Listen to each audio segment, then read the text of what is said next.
neared the summit. We're near the summit? You're going to hear the word 5200 a lot. There was no tool that would get in there. I mean, there's no router, no grinder, no anything that would make that nice cut. And so what we did is we customized this saw. Clint should be back in a few minutes. He went to get his testicles measured for a vasectomy. I'm going to get back in the corner, so you use a little rabbet blade. Old 92, and it's square, so it just runs right along here and takes that part out. So pretty soon you develop a nice surface here for the decking.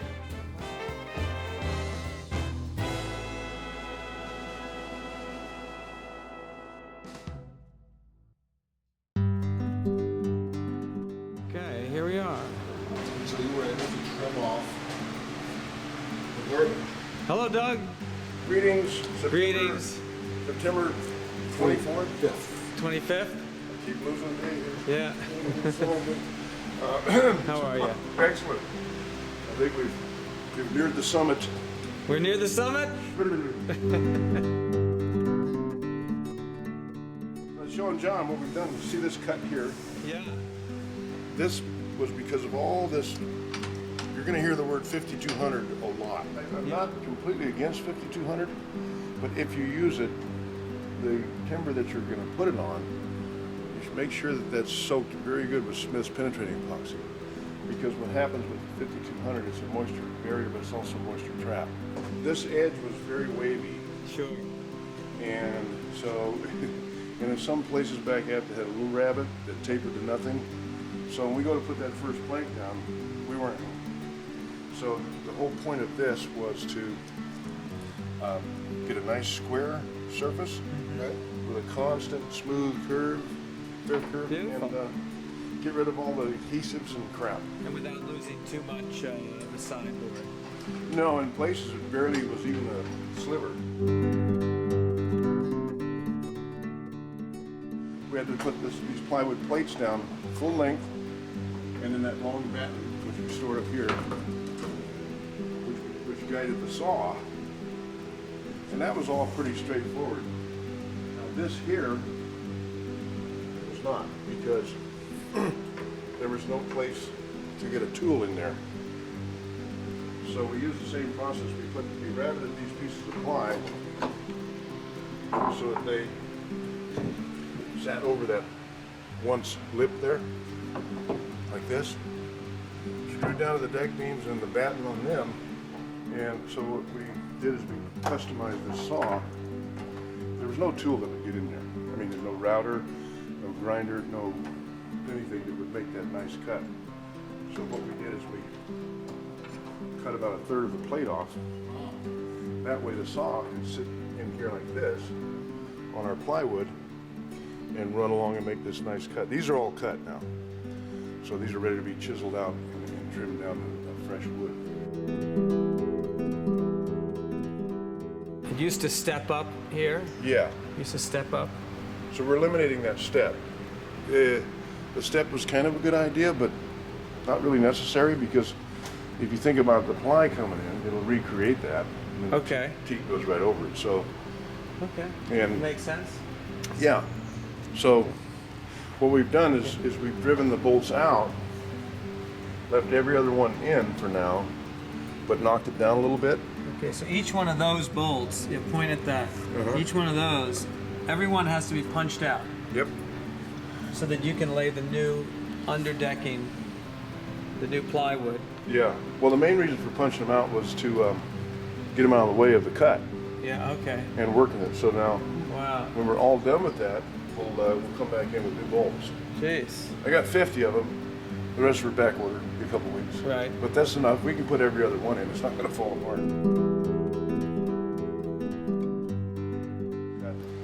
We're going to set up this morning and cut this one.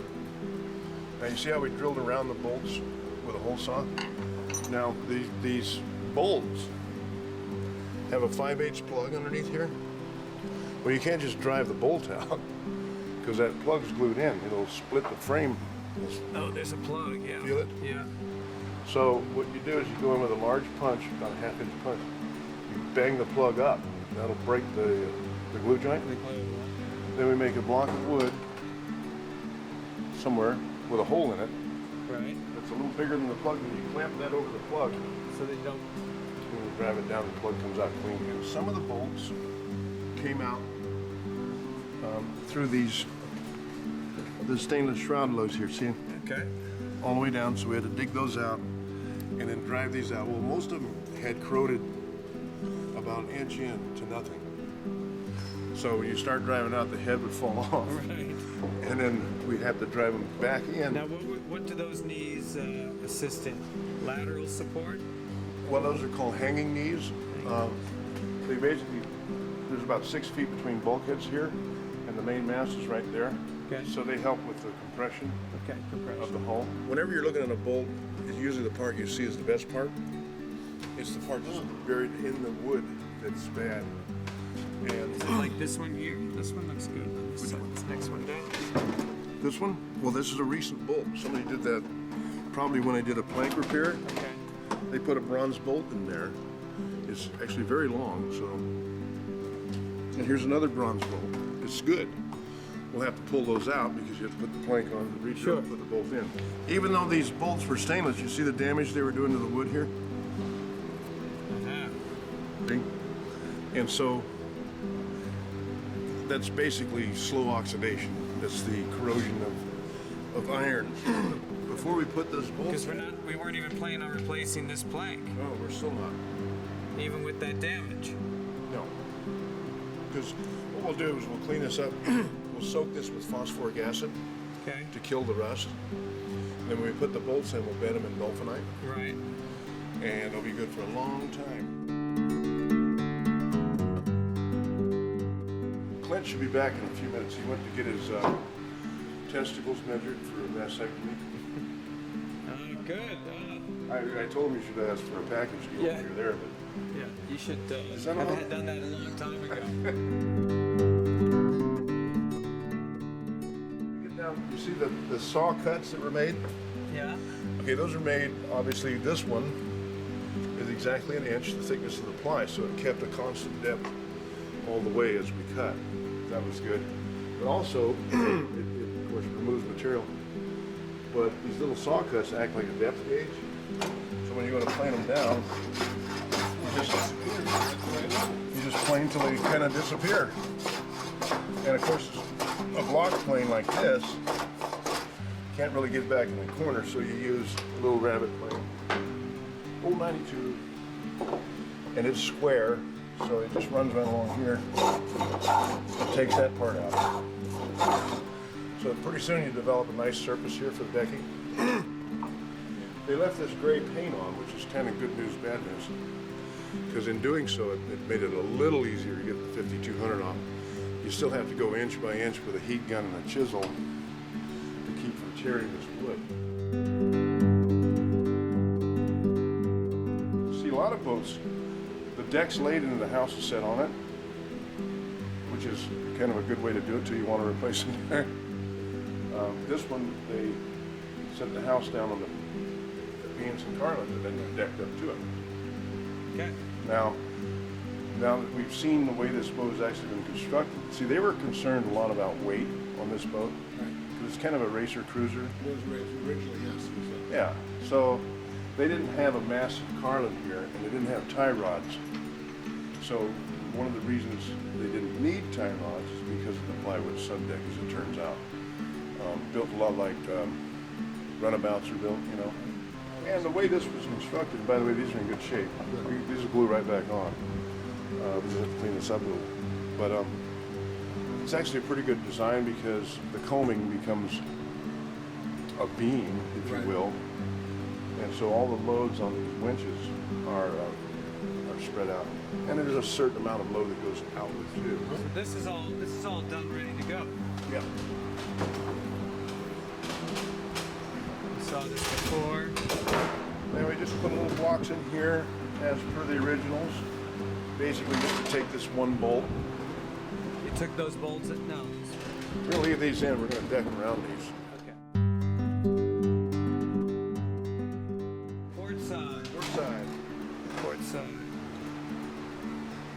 looking, pretty tidy.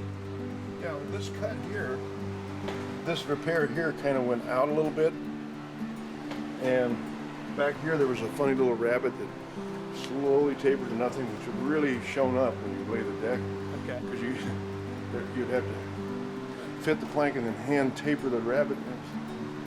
And there was so much, just enough waviness, and that with the old adhesive and everything, we decided to go ahead and just make one nice cut. There was hundreds of screws like this one. Deck screws. Yeah, that were, either the head was completely crumbled away, or there was 4 different types of heads. So the process was you split the teak out, and that exposes these screws, and then whatever it takes to get those out. Sometimes you can clean the head and back them out with a screw gun, Okay. or you have to sit there with a pair of vice grips and dig them out. The port side knee had a couple of tiny cracks in it. So Keith was here yesterday. He picked them up. He's going to take them and bead blast them, and grind that out, put a weld in there, Nice. clean them up, and then coat them. When he finally finished cleaning up all the rabbets, all our little toothpicks in, Right. all the deck beams cleaned up, the old wiring cut out, whatever bolts we can replace while the deck is off, and so forth. At that point, we'll abandon the deck project, so to speak, and concentrate on the interior and the wiring and the plumbing, etc. Okay. And then once that's pretty much underway and we've got a handle on that, then we finish planking the hull, and all of these bolts and everything are, So what do you figure? Are you 2 weeks away from finishing deck prep Yes. and moving away from? yes, So about 2 weeks. 2 weeks, and we deck is now prepped, and we're not going to see it again for a few months. Right.